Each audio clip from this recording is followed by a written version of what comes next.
नमस्कार साथियों। आज हम लोग प्रमेय निदान के अंतर्गत अर्थात चरक निदान चैप्टर नंबर 4 के अंतर्गत बात करने वाले हैं। प्रमेय के पूर्व रूप के बारे में बात करेंगे।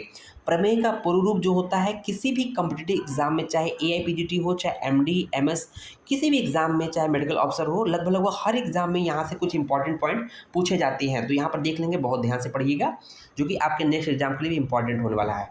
तो आप लोग जब भी पढ़िएगा तो हमारे साथ जो है बुक जरूर ओपन करिएगा, क्योंकि रेफरेंस हम साथ में देते हैं। तो यहाँ रेफरेंस देखेंगे, ये 4th चैप्टर है, ठीक है ना। चरक निदान चौथे चैप्टर का श्लोक नंबर 47 देखेंगे। हम लोगों ने गलती से 5वां चैप्टर लिख दिया है, बट चैप्टर नंबर 4 का श्लोक नंबर 47 ध्यान दीजिएगा। तो हम लोग बुक में देखेंगे, साथ ही साथ इसको भी देखेंगे। तो यहाँ पर पहला पॉइंट क्या दिया, जटिली भाव केसेसु।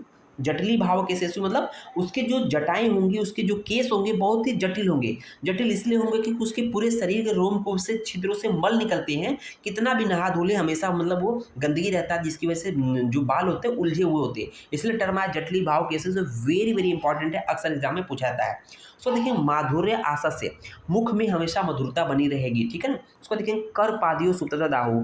कर पादियो सुतता दाहो, वेरी वेरी इंपॉर्टेंट है बच्चों। कर मतलब हाथ में, पाद मतलब पैर में। हाथ पैर में सुप्तता रहेगी, मतलब शून्यता रहेगी, साथ ही साथ जलन होगी। हाथ पैर में शून्यता रहेगी, साथ ही साथ जलन होगी। ध्यान दीजिएगा, डायबिटीज के पेशेंट होता है वहाँ, उसमें डायबिटिक न्यूरोपैथी केस आता है, इसलिए कर पादियों सुप्तता की बात कर रहा है, झुंझुनी होती है, ठीक है ना। और साथ ही साथ पैर हाथ के तलवे में जलन होगा, वेरी वेरी इंपॉर्टेंट है, अक्सर पूछा जाता है। उसका देखेंगे, मुख तालु कंठशोष।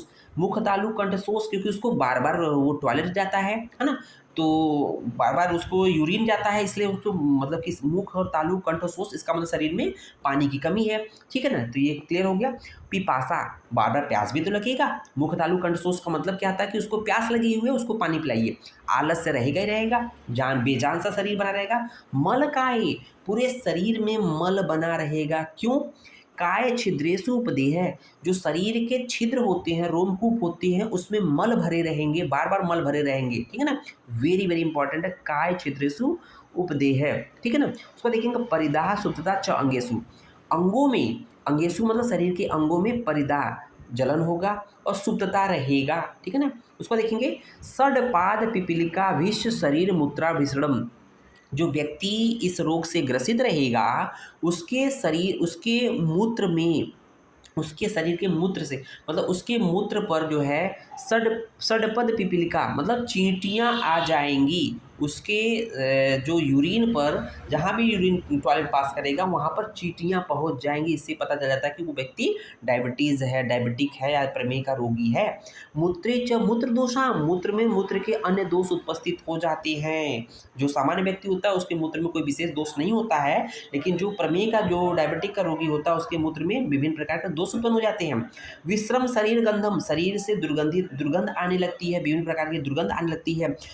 उसको देखेंगे, निद्रा तंद्रा सर्वकालम इति, और वो व्यक्ति ऐसा लगेगा हमेशा, मतलब उसको सोने की इच्छा करेगी, और हमेशा निद्रा से पूर्व अवस्था जो जमाई आता है, हमेशा सोने के पूर्व अवस्था, जो तंद्रा जिसको बोलते हैं, बिना इंद्रियों का थकान होता है, तो निद्रा तंद्रा हमेशा उसको बना रहेगा। तो ये कुछ इंपॉर्टेंट पॉइंट है जो प्रमेह के पूर्व रूप में काउंट किए गए हैं। अब देखिए, प्रमेह के उपद्रव की बात कर लेते हैं। तो प्रमेह के उपद्रव का जो श्लोक है, श्लोक नंबर 48 है, चैप्टर नंबर 4 है बच्चों, ध्यान दीजिएगा, ठीक है। उपद्रवस्तु खलु प्रमेहाणाम, जो प्रमेह का कौन कौन से उपद्रव होते हैं, तो देखेंगे, तृष्णा, बहुत ज़्यादा प्यास लगेगी, स्वाभाविक बात है ना। अतिसार, साथ ही साथ उसको लूज मोशन होंगे। दाह, शरीर में जलन होगा। दौर्बल्य, दुर्बलता तो रहेगी रहेगी। अरोचक, खाने के प्रति रुचि नहीं रहेगी। अविपाक, अगर खा भी लेगा तो खाना पचेगा नहीं।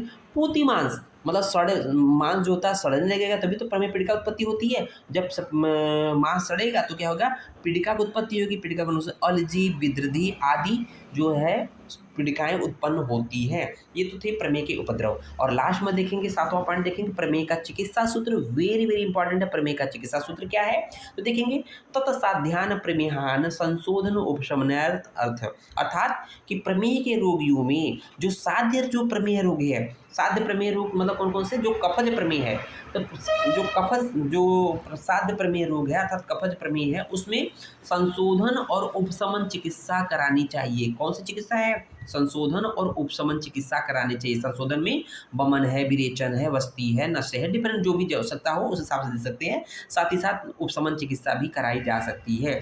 इस तरह से ये पार्ट कंप्लीट होता है। उम्मीद है लेक्चर समझ में आया होगा। धन्यवाद।